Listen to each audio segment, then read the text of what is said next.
বসন্তৰ শেহতীয়া শনিবাৰ এটাত বৰ্ৰাৰ প্ৰসিদ্ধ সমুদ্ৰ সৈকতৰ বিমানবন্দৰত শিশু সংসদৰ সদস্যবৃন্দ একত্ৰিত হ'বলৈ লৈছিল।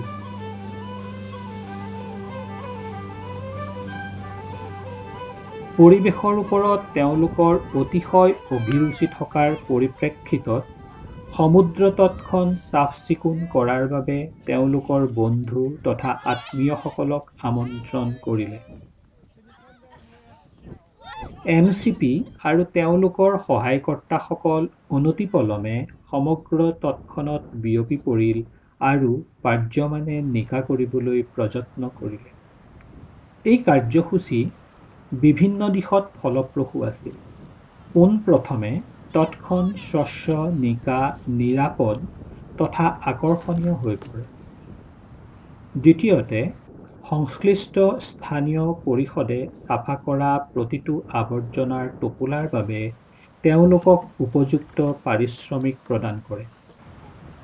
শিশু সংসদ পৰিচালনা কৰিবলৈ পুঁজিৰ প্ৰয়োজন আৰু এই পাৰিশ্ৰমিকৰ ধন তেনেধৰণৰ বিত্তীয় প্ৰয়োজন পূৰণত সহায়ক হয়।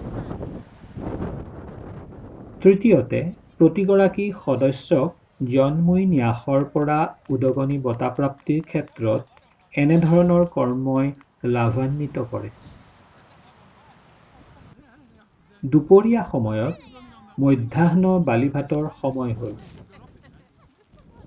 আৱৰ্জনাৰ দম এটা জমা হ'বলৈ খুব বেছি সময়ৰ দৰকাৰ নহয়। সমুদ্ৰ সৈকতত সচৰাচৰ দেখিবলৈ নোপোৱা কিছুমান অদ্ভুত বস্তুও কেতিয়াবা দৃষ্টিগোচৰ হয়।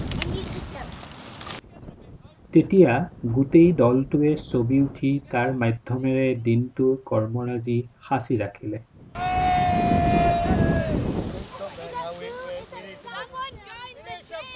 তাৰ পিছত সমস্ত একত্ৰিত আৱৰ্জনা নিকটৱৰ্তী এলেকাৰ পৰা নিলগলৈ বৰ্জন কৰাৰ সময় আহি পৰিল।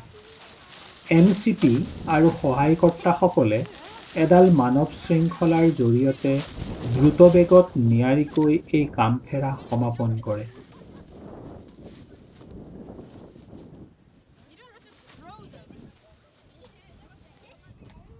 আবেলিৰ কাৰ্যসূচীসমূহ নৰ্থৱে কমিউনিটি হলত অনুষ্ঠিত হয়।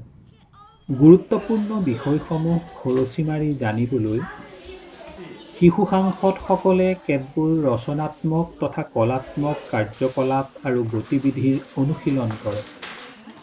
প্ৰতিজন সদস্যই একো-একোটা সুনিয়োজিত ব্যক্তিগত কাৰ্য সম্পন্ন কৰে, যিটো পিছলৈ এটা বৃহৎ সংযুক্ত কৰ্মৰ অংশলৈ ৰূপান্তৰিত হয়।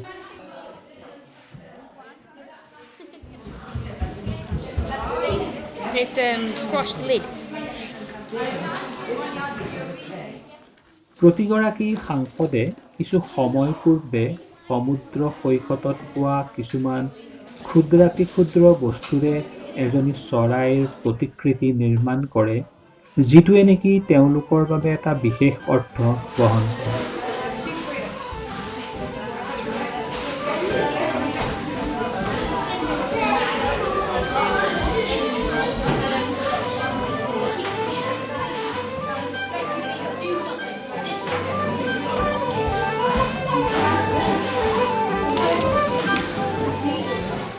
এই বিশেষ কাৰ্যকলাপ তথা গতিবিধি অদ্যপি সম্পূৰ্ণ হোৱা নাছিল।